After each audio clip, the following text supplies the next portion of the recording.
Salut à tous, on se retrouve aujourd'hui pour le troisième épisode de ma série Dans la peau d'une légende. Donc vous allez voir que ça commence un petit peu à se gâter pour moi. Je suis dans une passe un peu compliquée, j'ai fait un gros fail en attaque qui m'a fait très mal. Et j'ai fait derrière quelques petits attaques, mais bon, rien de transcendant. Donc je vais vous montrer le fail, je sais pas ce que j'ai foutu pour faire une merde pareille. Donc je trouve cette base, bon elle est maxée HDV11, mais bon c'est pas particulièrement compliqué. Je trouve que c'est une base qui est plutôt ouverte, donc je me dis bon... on devrait pouvoir grappiller pas mal de bâtiments, le 50% doit être gérable. Donc je fais mes ouvertures au casse-briques, ça bon vous connaissez, il n'y a pas de souci. Donc je fais que 2 ouvertures, alors, j'ai peut-être merdé là-dessus, mais je pense pas que ça aurait changé grand-chose.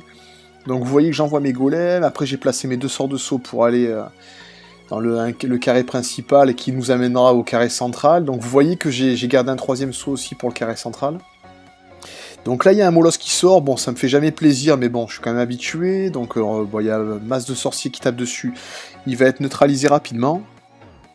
Et là, vous voyez que je sais même pas comment j'ai fait pour faire une merde pareille, donc je mets le sort de poison sur le ballon qui tarde un petit peu.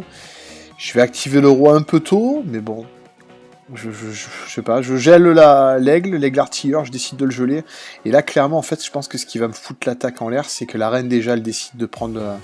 de partir sur la droite, et les deux TDE multi, elles ont grillé tous les sorciers, donc forcément il n'y a plus un seul sorcier au centre. Donc j'ai fait sûrement une grosse connerie d'attaquer les 2 TDE de front, parce que du coup vu que j'étais assez loin du carré central, ça a vraiment eu le temps de me griller tous les sorciers, et là vous voyez que j'ai fait une merde incroyable, en plus je peux rien gratter. Bon, de toute façon, j'avais 2 millions, donc je serais pas allé loin, mais en plus, il a les défenses antiaériennes dans les 4 angles, donc il n'y a rien à grappiller. Donc vous voyez, je pense franchement que c'est ma pire attaque depuis que je rush, hein. J'avais rarement fait une merde pareille. Donc faire des 48-49%, ça m'est arrivé, mais alors là, voilà, chapeau, comme quoi on peut taper des grosses attaques de merde. Je prends un moins 31 au passage, donc ça fait assez mal. Et là, vous voyez que derrière encore, j'ai réussi à peu près à me refaire, entre guillemets, hein, parce que bon, on se refait jamais vraiment, parce que moins 31 en légende pour les grappilles, et je peux vous assurer qu'il en faut. Donc là, je trouve ce village qui était moyen, c'est un design, franchement, que j'ai peu rencontré. Donc je fais une percée côté sud. Je vais choisir le côté sud-est, on va dire, parce que je vois pas beaucoup de trous entre les défenses, et du coup, je me dis, il y a peut-être pas énormément de bombes géantes. Je crains vraiment les bombes géantes avec mes sorciers et mes sorcières.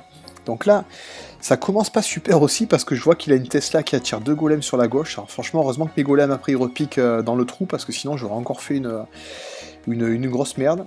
Donc bon, ça aurait vraiment été une session compliquée, mais vous allez voir que ça va quand même pas trop mal se passer, donc là ça va. Là du coup on attaque bien sur le côté, les golems ils ont bien pénétré, bon il y a toujours un molosse dans le château de clan, ça c'est 9 fois sur 10 c'est ce qu'on va retrouver. Donc là, le molosse on le tape, voilà, il n'y a plus de molosse, j'active le pouvoir du gardien, tant qu'il y a pas mal de troupes, c'est ce qui est intéressant.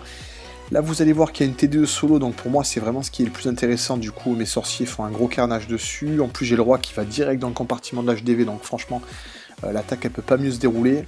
Là vous voyez qu'il me reste des sorciers sur la droite, donc on grappille du pourcentage, le but ça va être les 2 étoiles. Bon j'ai la reine qui est partie toute seule à gauche, mais heureusement il n'y a pas énormément de défense pour taper dessus, donc elle va quand même prendre pas mal de bâtiments. Je pense que je vais l'activer, voilà, là elle a pris les 2 cabanes et je vais l'activer sur le souffleur, voilà. Sur le souffleur et le château de clan, donc on a nos 2 étoiles, je vais grappiller un petit peu pour les ressources, parce que j'aimais les casières, donc j'avais pas peur de bouffer un petit peu la vie des héros, et vous voyez que j'arrête, et du coup on prend un 9 trophée 2 étoiles, donc c'était plutôt une attaque sympa. Juste derrière, donc vous voyez qu'il n'y a pas à peu près 35 minutes après, je vais taper une légende. Alors là, j'étais super content. Je cherche son aigle. Je me dis, mais qu'est-ce que c'est que ce village? Il a pas d'aigle. Un HDV11 qui a pas d'aigle. Il a un canon en amélioration. Il a quelques défenses en up. On voit qu'il y a une tour d'archer. Donc je vais choisir en fait le côté du château de clan. J'aurais préféré le côté gauche. Vous voyez la TDE solo. Mais le château de clan, honnêtement, j'y attache vraiment une grosse importance. Donc je vais choisir ce côté. Vous voyez que j'ai réussi à faire qu'une percée avec mes casse-briques. Franchement, en ce moment, je merde pas mal mes casse-briques. Donc là, on envoie les golems, donc vous voyez de chaque côté. Bon, j'ai compensé le travail des casse-briques avec un sort de saut, c'est pas grave. Donc lui, il a un golem dans le château de clan, donc moi ça me dérange vraiment pas qu'il ait un golem. Donc bon, j'envoie les héros sur le côté. Vous voyez que ça se passe tranquillement. Le sort de saut guide bien les troupes. Là, j'ai placé un autre sort de saut, je vais m'en garder un dernier pour accéder au compartiment qui m'intéresse avec l'HDV. Donc j'active le gardien quand on voit la bombe géante, je l'active vite pour que mes troupes se fassent pas exploser la tronche.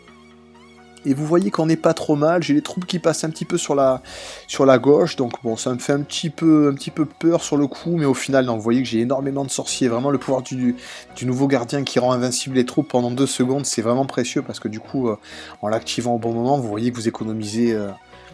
allez, minimum 5-6 sorciers qui se seraient fait péter par une bombe géante, donc c'est vraiment super intéressant. Donc là, on est en train de lui mettre assez cher, il a déjà ses 2 étoiles, en plus sur une légende, vous savez que c'est proposé en moyenne à peu près 30 trophées. Vu qu'on était au début de saison, qu'on avait tous été remis à 5000 trophées, on est à peu près tous, quand on croise une légende, proposée à plus 30, moins 20, donc ça c'était quand même intéressant. Là, vous voyez que l'attaque, elle se déroule, on a grappillé pas mal. Là, j'ai la reine qui va gratter un maximum de ressources, donc je la laisse faire. On prend les ressources, ce sera bien utile pour envoyer l'amélioration des défenses. Et je crois que je vais couper là, vous voyez, ça fait un 62%, donc on l'a bien tabassé. En même temps, il n'avait pas l'aigle, donc on n'a pas vraiment de mérite. Mais vous voyez qu'on lui a quand même fait assez mal. Et je vais vous montrer au passage une petite défense, parce que j'ai encore été proposé à plus 54, je crois. Donc franchement, ça me rend fou, quoi. Je comprends pas qu'ils n'arrivent pas à limiter à, je sais pas, 30, 35 trophées, voire 40, mais... Là, c'est le joueur qui m'a vu à pratiquement plus 55 trophées, c'est quand même pas trop normal. Encore, ça va, je m'en sors bien, il fait une grosse merde. Donc il choisit d'attaquer par l'ouest. Bon, j'ai 2 tours de sorcier en amélioration, c'est peut-être ça qui l'a convaincu de m'attaquer par ce côté-là. Et vous voyez que ça va défendre pas trop mal. Du coup, en fait, ces troupes, au lieu d'aller dans le carré central, elles vont prendre... Je vais l'accélérer légèrement, vous allez voir que ça se passe... Il fait un bon grattage, en plus il avait des héros pas terribles, quoi. Roi 27, Reine 30, franchement, c'est vraiment pas les... Enfin, ça peut être juste, hein, honnêtement. Donc je l'ai pas vu en live l'attaque, parce que j'ai défendu du coup cette nuit, mais c'est vrai que j'aurais vu en live, j'aurais espéré la gagner jusqu'au bout. Malheureusement pour moi, il va grappiller son étoile. Bon, je m'en sors pas mal, à moins 17, c'est très correct. Et là, vous allez voir qu'il tente la dernière chance avec les sorciers sur la gauche. Ça va rien faire, donc il fait 55%. Il n'a pas chopé la GDV, heureusement pour moi, parce que sinon je prenais moins 34. Donc ça m'aurait vraiment fait très mal. Donc on a pris un moins 17. Voilà pour le 3e épisode. J'espère que ça vous aura plu. Et je vous dis à très bientôt pour le 4e épisode.